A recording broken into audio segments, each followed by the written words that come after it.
Thank you, Dr. Sumati Garu, respected J.S.R. Prasad Garu, who's been himself as a great enthusiastic and practitioner of yoga, and Mr. Panindra Garu. I just met him and understand that last 40 years he has been teaching and practicing, so we're so privileged and happy to see you here, sir.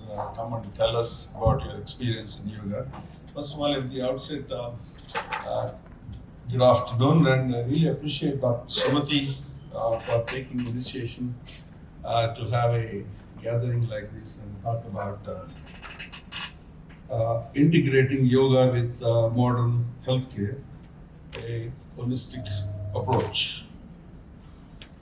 Well, we know we've been hearing about yoga regularly, but for many years, at last, we have this time come. Time come now, thanks to the central government, Mr. Modi in particular, for taking this initiation. And this yoga now is a cultural heritage. He connected Indian heritage to the rest of the world. And I'm extremely grateful. We all should be very grateful for him for doing this. Now 190 countries practice this. Millions of people all over the world now genuinely trust and believe. Yoga is science, no more a myth, it's truth. There are innumerable number of scientific publications, something like 6,000 scientific publications, peer-reviewed journals are being published to support that yoga works. It works. It is science of mind and body. The therapeutics of yoga prescribed deals with mind and body. We know I've been an allopathic practitioner as an orthopedic surgeon last 40 years working. We always focused on body. You know, if there is blood pressure, you give pills to control the blood pressure. Just at the end organ level. Never even think about what causes this blood pressure, what are the changes, what is the root cause of this blood pressure. I'm trying to understand and address those issues. But you know, yoga, a 5,000-year-old science, I have no hesitation in calling that is a science, has already prescribed a holistic approach that you have to take mind along with body and spirit as well, to some extent. If you combine these three, then only you can give a complete treatment. And that art and science was practiced, developed in this great nation. But, you know, unfortunately, over the centuries, we've been ruled, occupied, and by outside civilizations, outside people, and all our rich heritage has been completely taken a backseat. Now, ladies and gentlemen, I'm so happy to see that now we are talking about it. We have United Nations and UNESCO, which is part of United Nations, has recognized that yoga is a Indian culture way of treating body and mind. You know that if you look at the definition of health by the World Health Organization, it is complete well-being of physical, mental, and social well-being. It's not a mere physical well-being. So that mental well-being has never been thought about. In our curriculums, and what we practice, that component is never been thought about. But yoga did. It is deeply intermingled. In fact, I would give more emphasis to that than the body. Body will automatically control itself. Vivekananda said, body is the slave of mind. You know, if mind is correct, good, body will follow whatever you want. If you want to walk 5 miles, 10 miles, it simply follows. That tiredness will not come. The same body If your mind is not in good position, you can't even walk 10 steps. So everything is here. So you have to go and do something to control the mind. And that's what yoga talks about. It is deeply interlinked. Maybe of late, more emphasis on physical exercises. That's how people understand, in my opinion. Most of the people understand yoga is just doing some asanas, etc. But please be reminded that it is one part of it. So without that training to the mind, to develop stillness of the mind, the calmness of the mind, the yoga is not complete.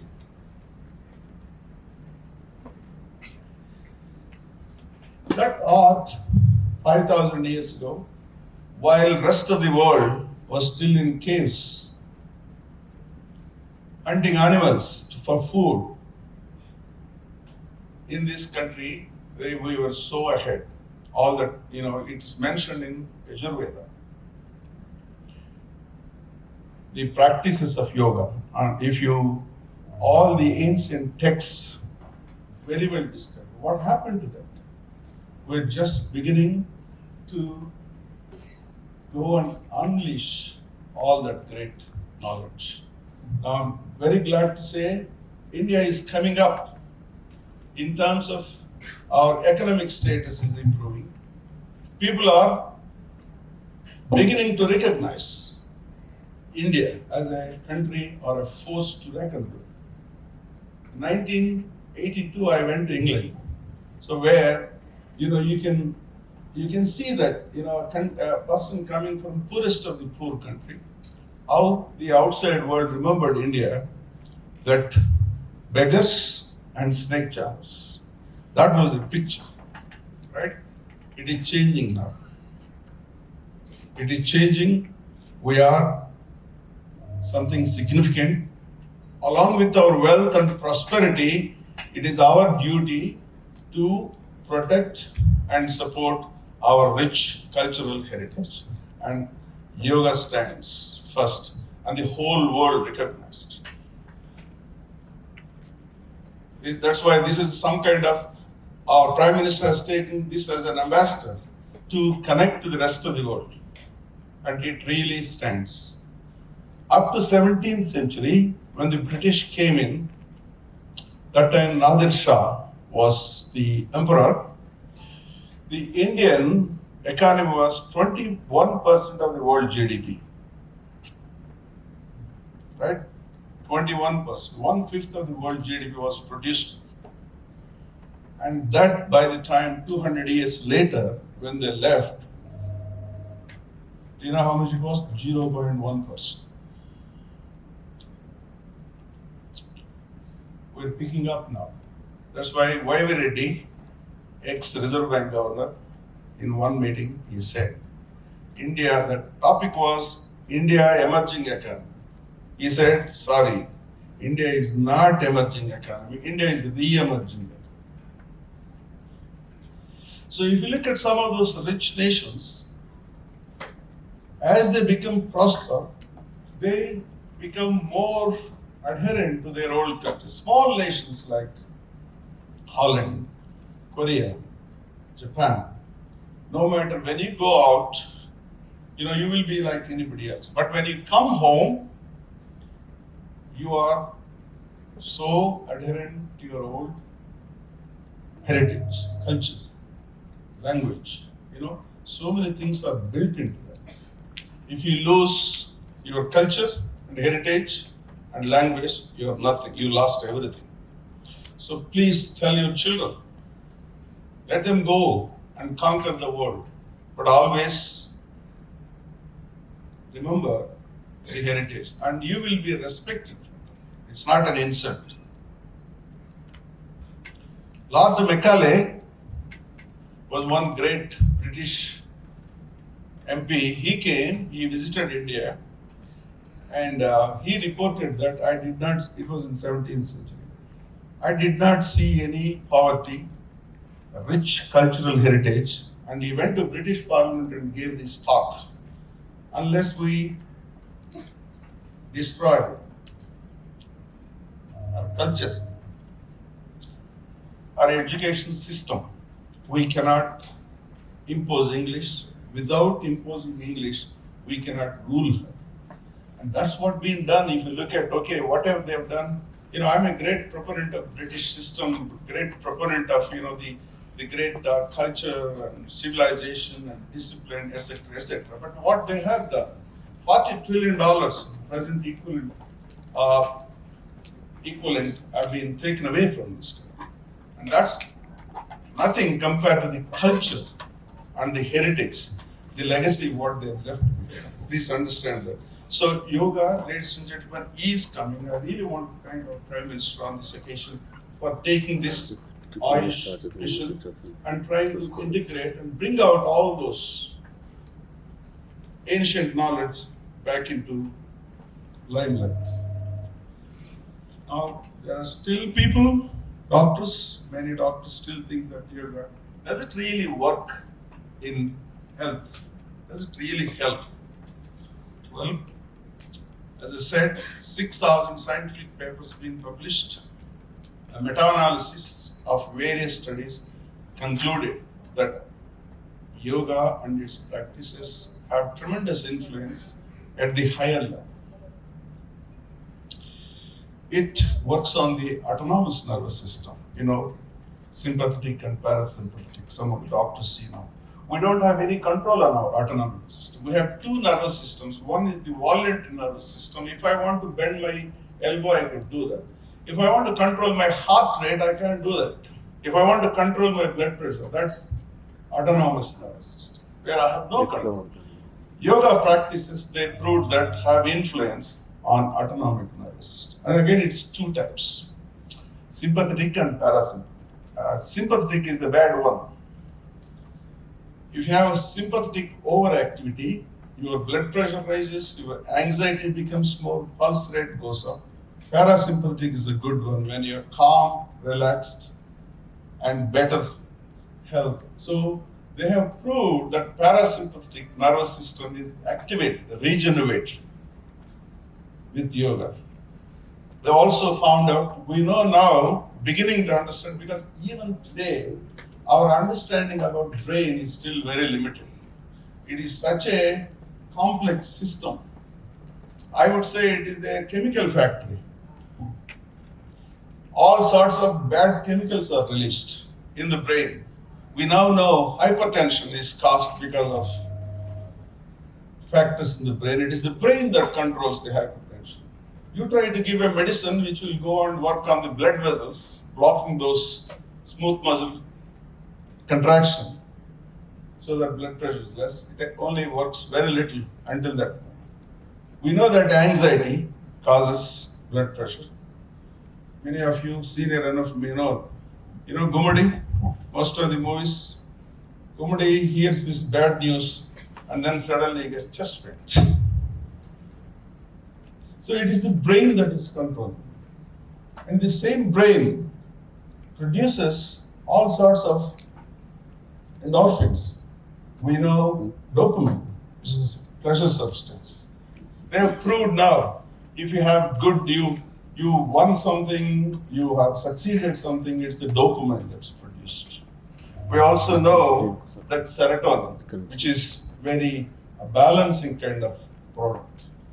Oxytocin, which is a love, you touch your child and it is oxytocin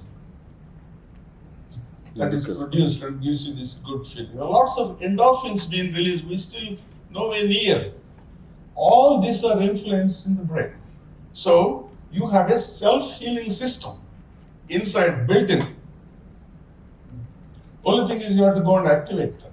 And that's what yoga is proved to be doing. It works on psychosomatic disorders. We know pretty well. That it works in anxiety. If you are a regular practitioner, you know that your anger levels come down, your anxiety and depression levels will come down if you are a regular yoga practitioner. So it's a wonderful remedy in mental disorders. And again, it's proved beyond doubt in hypertension. There's a huge list of medical conditions which yoga has influenced. Peptic ulcer. Now we know pretty well what we call in medical terminology psychosomatic conditions. Psycho means brain, mind working on the somatic body, causing problems. Peptic ulcer is one well-established entity. Rheumatoid arthritis. I know pretty well as an orthopedic surgeon. I've seen thousands of rheumatoid patients. We try to treat with all sorts of anti-inflammatories, even steroids. But I have personally noticed once in a while, if it doesn't work, I give alprazolam just to calm the mind. Believe me, it really works. Instead of doubling the dose, what it means is very simple. Alprazolam, generally speaking, it's an anti-anxiety drug, and that works. And there are many old-fashioned cardiologists. They add alprazolam as an adjuvant, Restil. Many of you probably know Restil. So by calming the mind, you help the body. Even diabetes, obesity, and it is found to be some of the cancer patients. They fight cancer better. All the bad effects of chemotherapy you can handle with yoga. The body develops, and it is proved that the immune system, but what I'm talking about is all proven beyond any reasonable doubt. There is also evidence now in neuroimaging that regular yoga proves that increase in gray matter.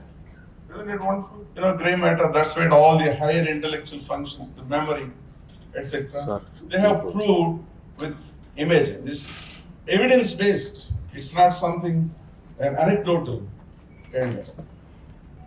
Therefore, and the endocrines, we know pretty well.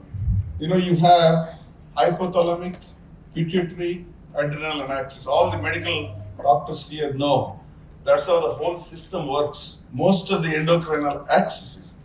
So it's hypothalamus is up there. Hypothalamus is connected by various connections to various emotional centers and all the external influence. Why I'm saying all this is, the yoga practice goes and works there. And again, believe me, no side effects, right? And you can do that yourself. So-called self-healing. So, it is no more a myth, it is science and it is truth. But unfortunately, it hasn't been percolated all that well. It should be a great hand-holding and a co-therapy, if you like. And there is definitely role, and great institutions like Stanford, MIT, National Institute of Health, All India Institute of Medical Sciences, NIMHANS in Bangalore, they all done this. They have proved there is scientific evidence. Regular practicing yoga, pranayama, definitely controls your pulse rate, your anxiety levels. There is proof. Your vital capacity, your circulation, it has an effect on it. And I'm talking, as I said, about all proven things. So, ladies and gentlemen, it has a tremendous role. As I said, hypertension, diabetes, and 100% in mental conditions. There are no medicines. We only give a tablet, 6 hours that works, and you're back here. But there is a much, much better way of dealing with it. So I'm so glad that we have a unit here, but unfortunately I'm disappointed that we haven't done enough using that facility right in our premises to connect to the patients in here, put into applications for our cancer patients. But we have a wonderful opportunity. All India Institute of Medical Sciences could do it. I think, Basavatarakam, I think we should take this up. It's been there a long time, but time has come, especially 180 countries people are practicing. And one day I would like to see a paper coming from this institution saying that a palliative patient far benefited, or a chemotherapy patient has less complications. I request you, please come out with some kind of programs, work. It doesn't cost anything. We are all under one roof, and we have an obligation to prove that time has come.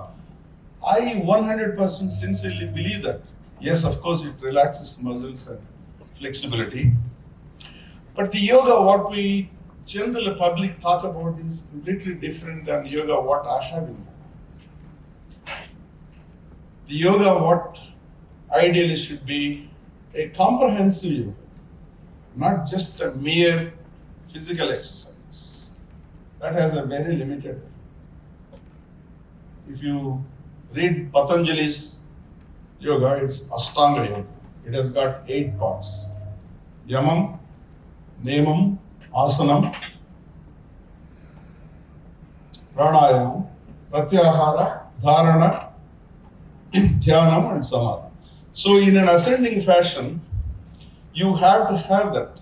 Yamam Nemam talks about your external character and internal character. Your moral, Yamam means your moral conduct. Nemam means your discipline. So without moral conduct, without some self-discipline, moral conduct like ahimsa. If you are a violent person, no matter what you do, it's not going to work. So isn't it wonderful that they prescribe? That's a very basic bottom line. Not to harm others, other pranis, right? Ahimso paravadharma. Out of all dharmas, this is at the top of it. So that's at the very basic root of yoga, okay? And satya, you have to speak truth.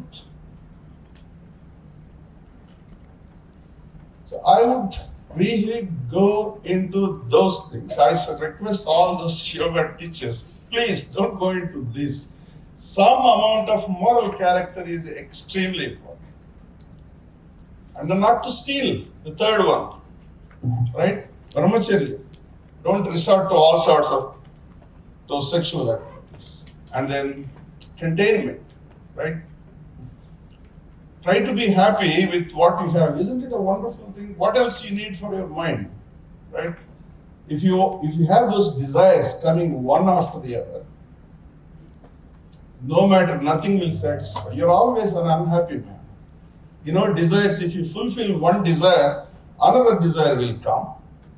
And another one, you wanted 50 crores property, you wanted this car. Once you get that, you will look at somebody else as 100 crores, you want 100 crores, 10,000 crores. So that desire, korikile anni kastalaki karana, those desires, you need to control them. I just want to tell you one thing. Bhagavatamlo, Ashtama Skandamlo, బలిచక్రవర్తి కథ అని వినే ఉంటారు. అద్భుతమైనట్టు ఈ వామనుడు బలిచక్రవర్తి దగ్గరికి వెళ్ళి ఆయన యజ్ఞం చేస్తున్నప్పుడు, అందరికి యజ్ఞం చేస్తున్నప్పుడు దానం ఇవ్వడం అనేది పరిపాలన. అయితే ఈ పొట్టివాడైనటువంటి మహావిష్ణువు అవతారమైనటువంటి వామనుడు బలిచక్రవర్తి దగ్గరికి వెళ్తాడు. Machine was different. మిషన్ ఏంటంటే ఆయన దానవాడికి, ఆ బలిచక్రవర్తి రాక్షస జాతిలో పుడతాడు, కానీ చాలా సాధువు, గొప్ప వ్యక్తి. ఆయన దేవతలంతా వెళ్ళి మహావిష్ణువుని వేడుకున్నప్పుడు ఈ బలిచక్రవర్తి అనేవాడు ఇబ్బంది పెడుతున్నాడు, కాబట్టి అతను ఏదో రూపంలో నువ్వు అంతమొందించాలంటే మహావిష్ణువు వామన రూపంలో పుట్టిన తర్వాత అక్కడికి వెళ్ళి అందరిలో వెళ్ళి అక్కడ ఆయన్ని అర్థిస్తాడు. అప్పుడు ఆయన నీకు ఏం కావాలో కోరుకోమంటాడు. మణులో, మాణిక్యంపులో, గోవులో, కన్యలో, మృష్టాన్నంబులో, కన్యలు అని అంటే, నాకు అవేం అక్కర్లేదు, కేవలం 3 అడుగులు స్థలం మాత్రం ఇవ్వను. ఈ చక్రవర్తి అయినటువంటి బలి చాలా ఆశ్చర్యపోతాడు. అందరూ నాకు గోవులు కావాలంటారు, లేకపోతే ధనము, ధాన్యం, అగ్రహారాలు ఇన్ని అడుగుతారు. ఇదేంటి 3 అడుగులు అడుగుతున్నావు, ఇదేంటా మహారాజు దగ్గర ఇంత చిన్న కోరిక కోరుతావేంటి అని అడిగితే, అప్పుడు నాకు 3 అడుగులే చాలండి, నేను తృప్తి పడతానని ఆ సందర్భంగా వాడు చెప్తాడు. పోతాను వ్యాప్తిం పొందక ఒగవక ప్రాప్తంబైన లేశమైన 10,000 తృప్తిం పొందని మనుజుడు సప్త ద్వీపములనైనా చక్కని బడునే అంటాడు. అంటే మీకు ప్రాప్తించినటువంటి ఆ లేసు అయినా సరే ఎక్కువ అనుకోకుండా తక్కువ అనుకోకుండా దాంతో తృప్తి చెందలేని వాడు మొత్తం భూమి అంతా ప్రపంచం అంతా కూడా అతని కిందకి వచ్చినా కూడా తృప్తి చెందుతాడా? కాబట్టి నాకు ఆ 3 అడుగులు చాలంటే. ఎందుకు చెప్తున్నానంటే now today we are all driven by these desires and there is no end to it. ఆశాపాశంబు కడును నిడువు లేదంతం అంటాడు. ఈ ఆశ అనే తాడును చూసారా? there is no end to it. You cannot measure that. It applies to all of us in our respective fields. If you can control that, you can control you. Without doing that, or at least making attempts, going into higher level, they're not going to work. So that conflict between what you say and what you do. Mano, vakkaya, karma. మనసులో అనుకోవడం కానీ, వాక్కు చెప్పడంలో కానీ, కర్మ అంటే చేయడంలో కూడా ఆ స్వచ్ఛత ఉంది. సో ఆ శౌచం అనేది చాలా ఇంపార్టెంట్. అలాగే సంతోషం. Be content, be happy. స్వాధ్యాయం. ఎస్, స్వాధ్యాయం అంటే ఇక్కడ ఒక అద్భుతమైన విషయం, ఆత్మజ్ఞానం. You try to understand yourself. దాన్ని గీతలో జ్ఞానయోగం అంటారు. అంటే you try to understand about yourself, what you are, who am I, what is this world. You just once in a while find some free time in solitary and think about that. Vivekananda says again, once in a while take some time off and talk to this wonderful person inside you. Right? We all, I'm sure, experience many times when you are in conflict, you don't know what to do, which is right, which is not right. You listen to your Atma Sakshi, you are always right. And you know that it is not right what you are doing. That person will tickle you. What you are doing is not right. So there is no better than that is what Gnana Yoga is all about. And Iswara Prarthana, that means Bhakti Yoga. శ్రవణం, మననం, కీర్తనం. భగవంతుడిని గురించి కీర్తన చేయగలిగితే ఇవన్నీ యోగాలో భాగం. భగవంతుడిని ఎందుకు కీర్తన చేస్తాం? చాలా మంది నాకు ఈ ఆస్తి కావాలనో, ఎగ్జామినేషన్లో పాస్ కావాలనో, లేకపోతే పెద్ద కారు కావాలనో, మా అబ్బాయి ఐఐటీలో సీట్ రావాలని, ఈ సర్వసాధారణ భగవంతుడిని కోరికలు ఎక్కువ మంది. కానీ భగవంతుడిని ఆత్మతృప్తి కోసం, just for peace of mind కోరేవాళ్ళు చాలా తక్కువ. You practice that. There is nothing like it. There are a variety of asanas to control all sorts of claims being made, which I am very skeptical about it. Let me be honest with you. This asana will stimulate your pancreas and produce insulin. This will control your back pain. I just want to have, express my reservations about it. But on the whole, what I'm trying to say, I'm a holistic person when it works, but that is where yoga has been criticized, go beyond and trying to sort of make huge claims, which is not correct. You and I are scientists, we want some proof, right? And at this time, I don't think that's quite right to go to that level. There are all sorts of asanas. It's easy to do. Definitely, it's a good exercise. It relaxes you. But way back in 1930s, many of our great Indians went to the United States and to the West and trying to this Hatha Yoga, all asanas they were trying to teach, but didn't take it until Vivekananda came. He introduced complete Raja Yoga. All this, not just asana. You need to have that ascending order. Asana, then pranayama. Pranam means it is the breath. You have regulation. It has a tremendous potential, undoubtedly. It is proved in many instances in scientific circumstances, proved that it has an effect on autonomous nervous system. You know that even if a patient is unconscious, critically ill, in the ICU, still breathes. So there is something else that is controlling. And yoga, definitely pranayama has a role in it, to play, improving circulation, etc. These 4 are first phase. The second four, much higher. Pratyahara. You control your senses. Now, without control, we get so much of information from outside world. They influence us. I'm very strong, but all these temptations, I see something I wanted, I taste something I wanted. Panchendriya. Chupu, Vidikiti, Ruchi, Vasana, Sparsha. These five senses, through these your body have connection to the external world. I just want to quote one more example. Gajendra Moksha అని ఇంకొక ఘట్టం భాగవతం. ఈ గజేంద్ర మోక్షంలో ఆ గజేంద్రుడు అనే ఏనుగుని ముసలి పట్టుకుంటుంది. ముసలి కేవలం 500 కిలోల, హాఫ్ టన్. ఏనుగు కనీసం 5 టన్నులు, తనకంటే 10 రెట్లు ఎక్కువ. కానీ ఆ పట్టుకుంటుంది. పట్టుకొని ఎటువంటి పట్టుకుందంటే, ఇది చాలా అద్భుతంగా చెప్పాడు పోతున్నది. పాదద్వందము నేలమోపి పవనం బంధించి పంచేంద్రియ ఉన్మాదంబు పరిమార్చి బుద్ధిలతకు మారాకు హత్తించి నిష్కేద బ్రహ్మపదావలంబున క్రీడించు యోగీంద్రుని వలె నా క్రమ విక్రమించే కరి పాదాక్రాంత నిర్వాహకమై. ఎలా పట్టుకుందంటే, ఒక యోగీంద్రుడు ఏ విధంగా తన మనస్సుని ఎటువంటి కోరికలు లేకుండా బ్రహ్మజ్ఞానం కోసం పరితపిస్తూ అన్నీ మరిచిపోయి ఎలా ఉంటాడు. పవనం బంధించి అంటే గాలిని బంధించి శ్వాసను కంట్రోల్ చేసుకొని పంచేంద్రియ ఉన్మాదంబు పరిమార్చి అంటాడు. అంటే ఈ పంచేంద్రియాలు అనేవి ఒక రకమైన ఉన్మాదం లాంటి. దాన్ని control don't care about it, don't even respond to that. పంచేంద్రియ ఉన్మాదం అలా చేయాలంటే ఎలా చేస్తాడు యోగేంద్రుడు అని చెప్పడానికి ఆ ముసలి ఎలా పట్టుకుందంటే ఆ యోగేంద్రుడు లాగా పంచేంద్రియ ఉన్మాదంబు పరిమార్చి బుద్ధిలతకు మారాకు హత్తించి. ఈ బుద్ధి ఉంది చూసారు, thoughts, it is like creeper, లత, ఇస్తూ వచ్చినట్టు పోతూ ఉంటుంది, వినదు.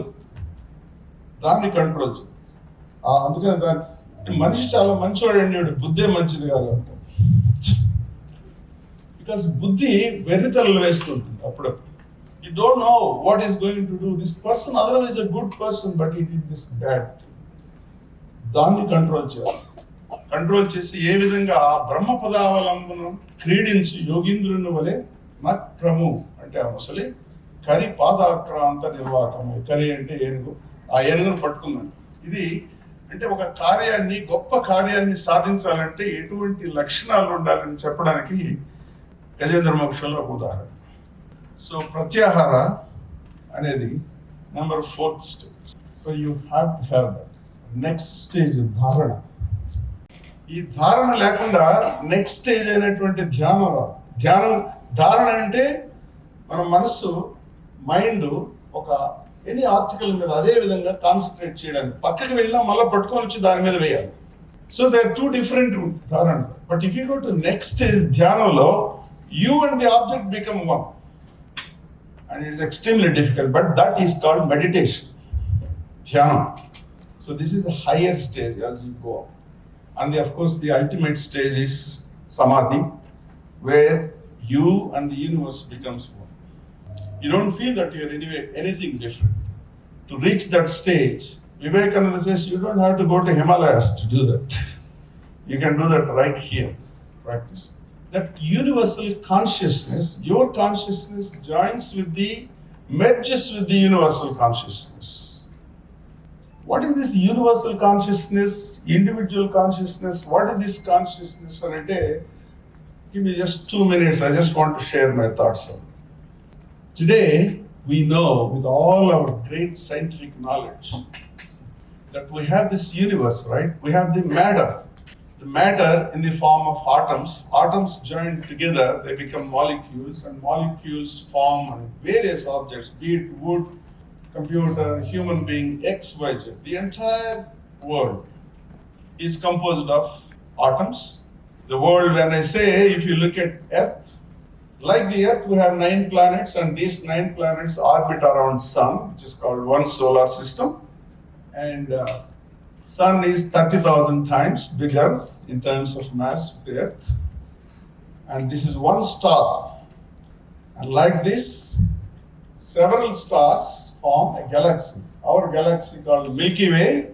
In this Milky Way, there are 200 billion suns. And our Sun is a moderate star. This is called one galaxy. And our galaxy name is Milky Way. And like this, there are 200 billion galaxies out there. And then you break down that what is in proton, right? You heard about Large Hadron Collision, LHC in Switzerland, 3,000 feet below, they have made an experiment. What is proton? What does it contain? They proved that proton has subatomic particles called mesons, byrons, leptons, neons, and muons, and photons. They're all particles. These particles form and protons and then atoms and so on. Then where did these particles come from? Well, it is condensation of energy. And by vibrating, the string theory, by vibrating they can become any particle. So that is a settled present scientific thing. So those subatomic particles are same.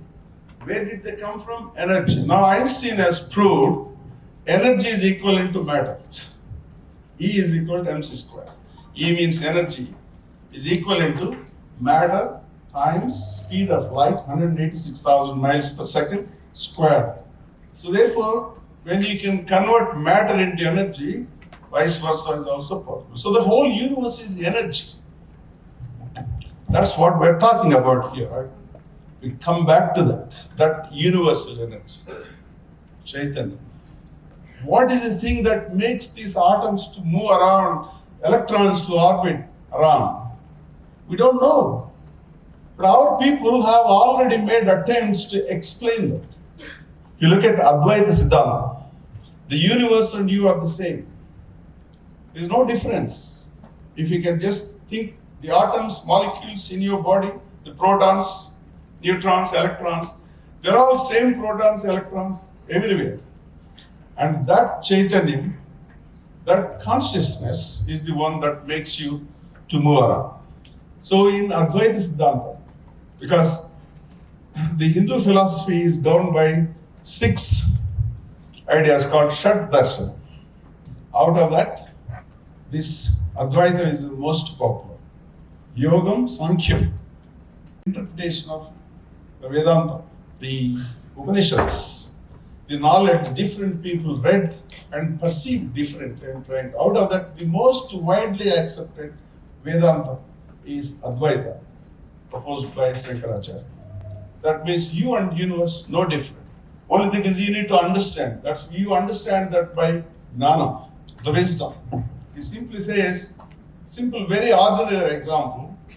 In the darkness, Rajju Sarpa Siddhanta.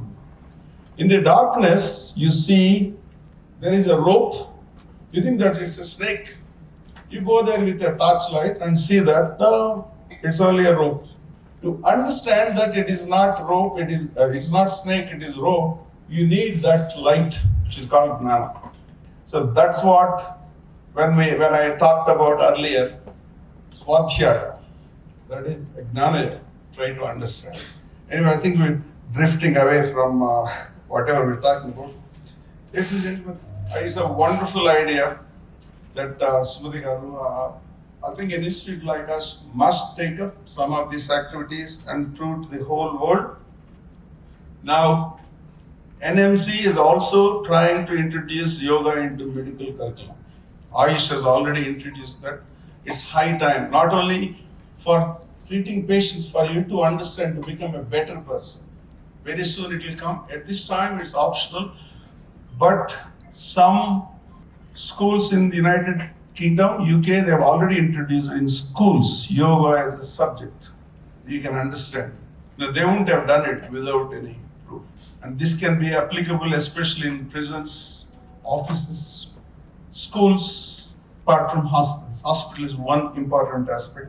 There is so much of scope, and every year, 21st this month is going to be International Yoga Day, and scientific heritage brought back into re-emerging why we read these words. So with this, I want to thank Dr. Sumudve. Sorry, I just moved way away from the main topic of integration of yoga with modern healthcare. Thank you very much.